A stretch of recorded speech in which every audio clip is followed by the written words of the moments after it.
has destroyed the nations whose land he is giving you, and when you have driven them out and settled in their towns and houses, then set aside for yourselves 3 cities centrally located in the land the Lord your God is giving you to possess. Build roads to them and divide into 3 parts the land the Lord your God is giving you as an inheritance, so that anyone who kills a man may flee there. This is the rule concerning the man who kills another and flees there to save his life. One who kills his neighbor unintentionally, without malice aforethought. For instance, a man may go into the forest with his neighbor to cut wood, and as he swings his axe to fell a tree, the head may fly off and hit his neighbor and kill him. That man may flee to one of these cities and save his life. Otherwise, the avenger of blood might pursue him in a rage, overtake him in the distance, if the distance is too great, and kill him even though he is not deserving of death, since he did it to his neighbor without malice aforethought. This is why I command you to set aside for yourselves 3 cities. Okay, let's pause there for just a minute. Now, this is the quandary that they have. What does the 10 Commandments say? Thou shalt not kill. Period. Already, now we have justifiable homicide, accidental homicide. So what they're trying to do is find a way to manipulate this so that it's accounted for. But the Torah still says, thou shalt not kill. So by establishing these 3 cities, what are they doing? They're giving a safe haven. Yep. You know, they're going to say, the law doesn't apply in those cities. You go to that city, you're okay. And because they know that where it says, if the city's too far, the avenger of blood racing in hot-blooded pursuit might catch him. So they're trying to avoid this eye for an eye. You know, what does the scripture say? Vengeance is mine, says the Lord, not somebody else's. So here we've got these cities where you can get to, but they still got to do some clarification. So let's continue on. I want to say, and it probably makes no difference, but there must have been, their axes weren't made very good. Because they held that. And then there's a story where the axe flew off and floated. So they must not have been worth a hoot. They weren't buying Craftsman tools.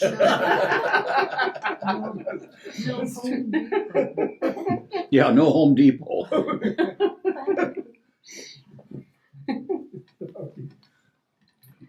If the Lord your God enlarges your territory, as he promised on oath to your forefathers, and gives you the whole land he promised them, because you carefully follow all these laws I command you today, to love the Lord your God and to walk always in his ways, then you are to set aside 3 more cities. Do this so that innocent blood will not be shed in your land, which the Lord your God is giving you as your inheritance, and so that you will not be guilty of bloodshed. But if a man hates his neighbor and lies in wait for him, assaults and kills him, and then flees to one of these cities, the elders of his town shall send for him, bring him back from the city, and hand him over to the avenger of blood to die. Show him no pity. You must purge from Israel the guilt of shedding innocent blood, so that it may go well with you. Do not move your neighbor's boundary stone, set up by your predecessors in the inheritance you receive in the land the Lord your God is giving you to possess.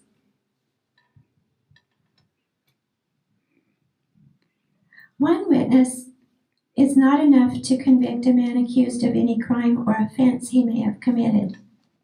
A matter must be established by the testimony of 2 or 3 witnesses. If a malicious witness takes the stand to accuse a man of a crime, the 2 men involved in the dispute must stand in the presence of the Lord before the priests and the judges who are in the office at the time. The judges must make a thorough investigation, and if the witness proves to be a liar, giving false testimony against his brother, then do to him as he intended to do to his brother. You must purge the evil from among you. The rest of the people will hear of this and be afraid, and never again will such an evil thing be done among you. Show no pity. Life for life, eye for eye, tooth for tooth, hand for hand, foot for foot. Okay. The it mentions that in verse 8, when God your God enlarges your land, extending its borders as he solemnly promised to your ancestors. So what we're finding out here is that at this point, they didn't have all their land. They need to conquer the rest. So when you get the rest of your land, you need 3 more cities.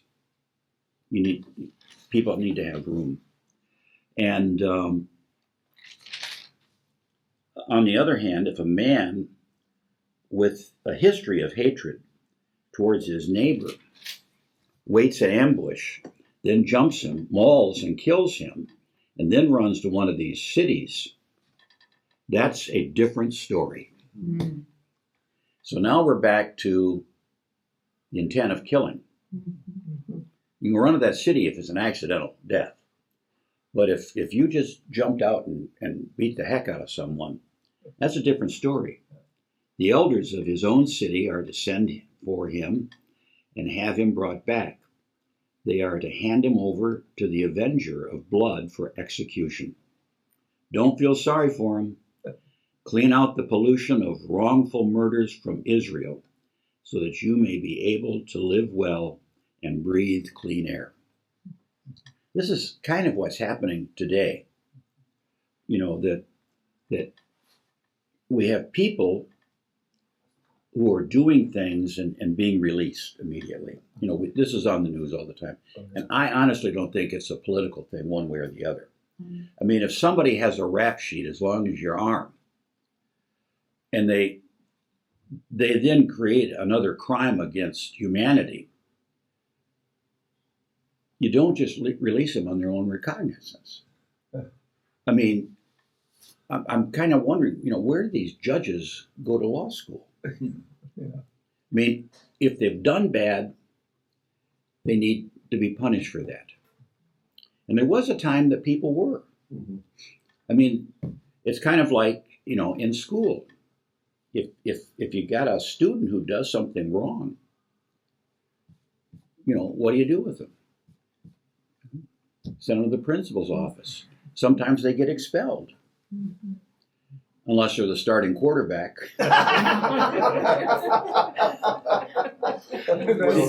See, pretty soon, this is what happens, Yeah. is that we start Exception. the exceptions, and it just trickles on down. And, you know, people in Israel had this problem too.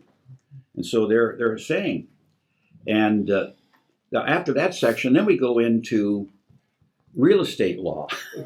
Oh, yeah, I didn't know what that meant. Verse 14, what is that? Yes, don't move your neighbor's boundary markers. That, you know, Oh. if you have a fence, don't move somebody's fence. Now again, Okay. this is not a problem in cities because houses are right next to each other. But you get out to Dodge City, Yeah. you know, I just remember reading the history of the problem between the sheep farmers and the cattle farmers. Yes. And, you know, the cattle farmers would put up a fence. Yeah. And the sheep farmers would take it down. I mean, that's moving your neighbor's boundary marker.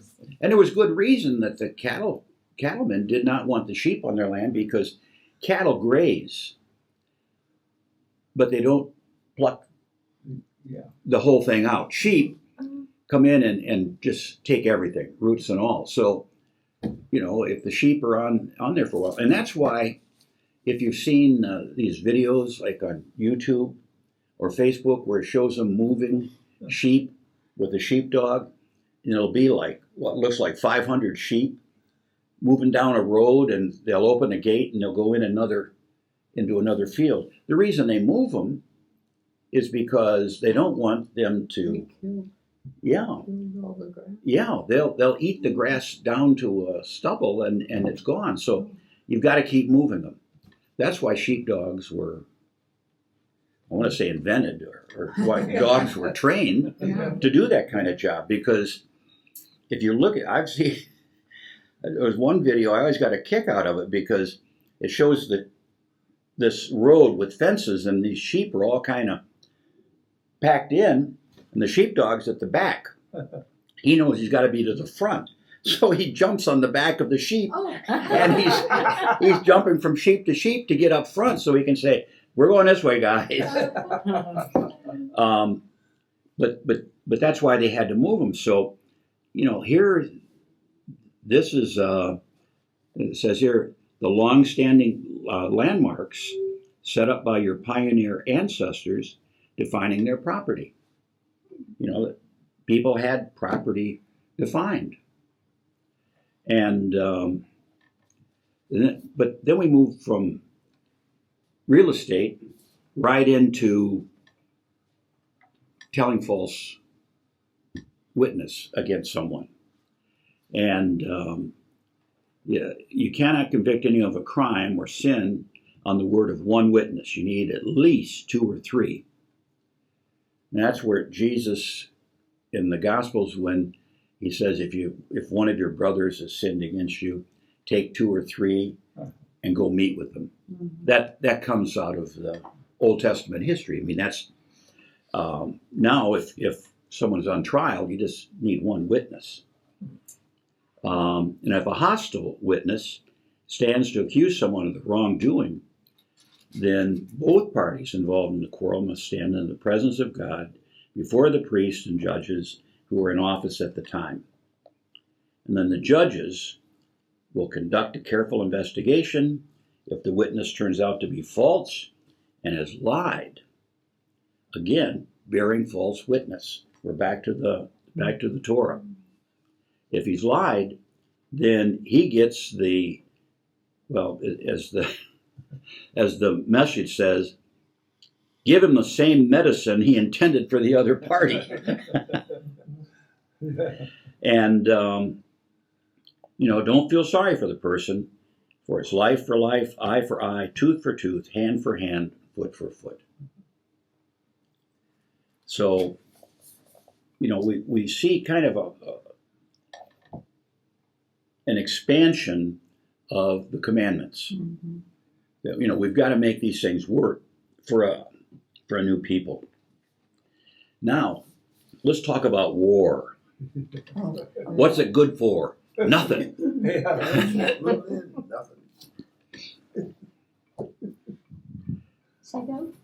Yes. This is a beautiful passage. When you go to war against your enemies and see horses and chariots and an army greater than yours, do not be afraid of them, because the Lord your God, who brought you up out of Egypt, will be with you. When you are about to go into battle, the priest shall come forward and address the army. He shall say, "Hear, O Israel, today you are going into battle against your enemies. Do not be faint-hearted or afraid. Do not be terrified or give way to panic before them. For the Lord your God is the one who goes with you to fight for you against your enemies, to give you victory." The officers shall say to the army, "Has anyone built a new house and not dedicated it? Let him go home, or he may die in battle and someone else may dedicate it. Has anyone planted a vineyard and not begun to enjoy it? Let him go home, or he may die in battle and someone else enjoy it. Has anyone become pledged to a woman and not married her? Let him go home, or he may die in battle and someone else marry her." Then the officers shall add, "Is any man afraid or faint-hearted? Let him go home so that his brothers will not become disheartened too." When the officers have finished speaking to the army, they shall appoint commanders over it. When you march up to attack a city, make its people an offer of peace. If they accept and open their gates, all the people in it shall be subject to forced labor and shall work for you. If they refuse to make peace and they engage you in battle, lay siege to that city. When the Lord your God delivers it into your hand, put to the sword all the men in it. As for the women, the children, the livestock, and everything else in the city, you may take these as plunder for yourselves, and you may use the plunder the Lord your God gives you from your enemies. This is how you are to treat all the cities that are at a distance from you and do not belong to the nations nearby. However, in the cities of the nations the Lord your God is giving you as an inheritance, do not leave anything that breathes. Completely destroy them. The Hittites, Amorites, Canaanites, Perizzites, Hivites, and Jebusites, as the Lord your God has commanded you. Otherwise, they will teach you to follow all the detestable things they do in worshiping their gods, and you will sin against the Lord your God. When you lay siege to a city for a long time, fighting against it to capture it, do not destroy its trees by putting an axe to them, because you can eat their fruit. Do not cut them down. Are the trees of the field people that you should besiege them? However, you may cut down trees that you know are not fruit trees and use them to build siege works until the city at war with you falls. Okay. This is an interesting chapter because it's talking about going to war and how you're to do that. But it starts off, when the battle's about to begin, let the priest come forward and speak to the troops.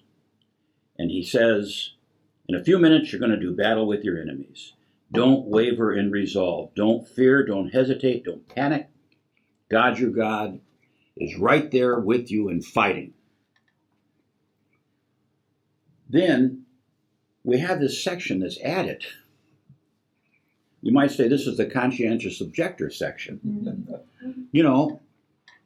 If there's a man here who's built a new house and hasn't yet dedicated it, let him go home.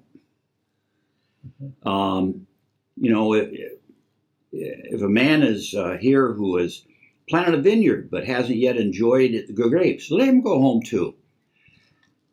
Is this the way you build an army? It's this way you make it very, very small. Yes, that's right. I have a house and put a vineyard in it, and I'm betrothed, but I haven't married anybody yet. I mean, this is a whole thing on how you can get out of fighting. We don't hear any of this in the Apocrypha or some of the later battles that we read about in the Old Testament. Everybody goes into battle. But here, we're letting people off the hook. All the way down to, and if there's a man here that's wavering in resolve and afraid, let him go home now so he doesn't discourage the other soldiers.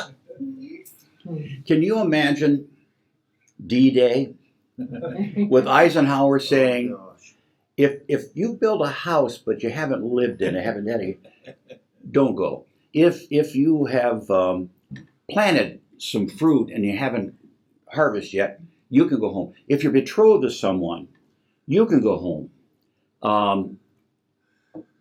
If there's a man here who is betrothed but hasn't married yet, you go home. And if you're afraid, we don't want you to taint the other troops, you go home. The three guys who would have stormed the beach at Normandy would have lost.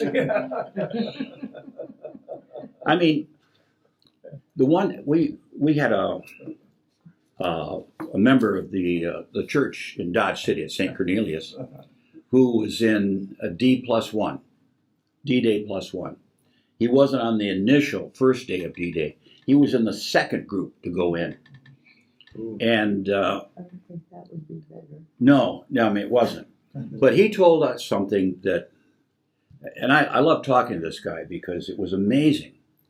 He said, those doors would drop and you just took off. Yeah. And he said, the guys up front who didn't start got pushed out Yeah. because there were people behind him.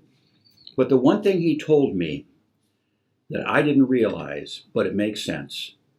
Everybody who stormed on Normandy on D-Day, D-Day +1, +2, +3, they all carried a weapon and a body bag.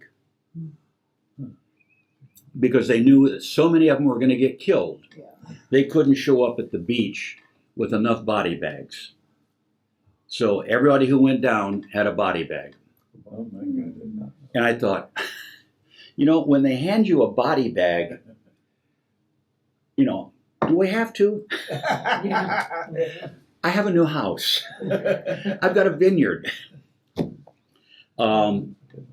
That just takes incredible courage. Yeah, really. And he said, we had to joke about it, Yeah. but he said when they come around and they issue you, you get your gun, your ammunition, some rations, and he said, and a body bag. Yeah.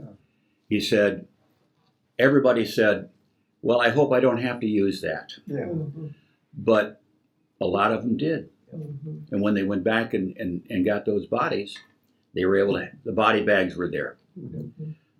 I just think that is, to me, is a horrible memory. And whenever I think about D-Day, I think about him carrying his body bag. Yeah, what a sacrifice. Yeah. And so, these people are charging. But what we read here in this part of Deuteronomy says, If this were on a multiple choice test and that section was in there, I would have sworn it couldn't be from the Bible. no, it just doesn't seem, It doesn't seem to fit. no. Because, all these other battles, Where- Rah. yeah. And Your So- God is with you. that's part of the interesting conflict, in this part of Deuteronomy where we've got the laws and they're trying to make them for a new country. We know this had to be a late ad. Hmm. This certainly wasn't there. And then, it ends with that verse 9. When the officers had finished speaking to the troops, let them appoint commanders of the troops who shall muster them by units. All right, who's left? You're a commander. I mean, and when you come, now we go back to real warfare. When you come to a city and to attack it, call out peace. If the answer peace, then open the city to you, then everyone's found there will be conscripted as forced labor and work for you.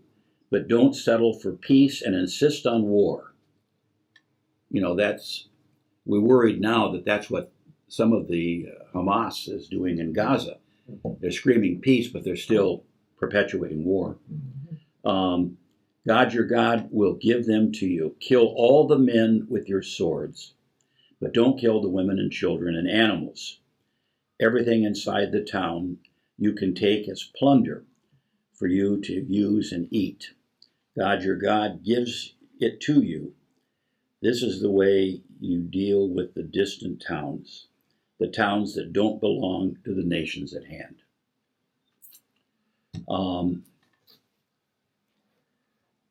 That was done throughout history. Kill the men, save the women and children. But if the town of the people that God your God is giving you as an inheritance, that's different. You don't conquer it, but God is given it to you. Don't leave anybody alive. Consign them to holy destruction. And then who do we list? All the people Israel didn't like. The Hittites, Amorites, Canaanites, Perizzites, Hittites, Jebusites, obeying the command of God. Those were people that they just didn't like. We're going to wipe them out. And did they come with Egyptian heritage? Those Some of them did. tribes? Some of them did. Remember now, one of the Right, one of those sons out there. Esau was the founder of the Amorites, I believe it was.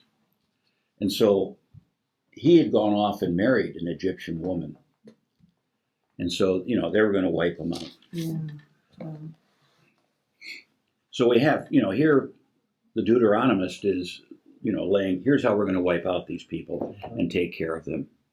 But don't be foolish. Don't take your axe and cut down a fruit tree. I mean, that just makes sense. Don't go in and break stuff up. As our trees, soldiers who come against you as weapons, take the other trees, but leave the apple trees. Or more than likely, leave the olive trees.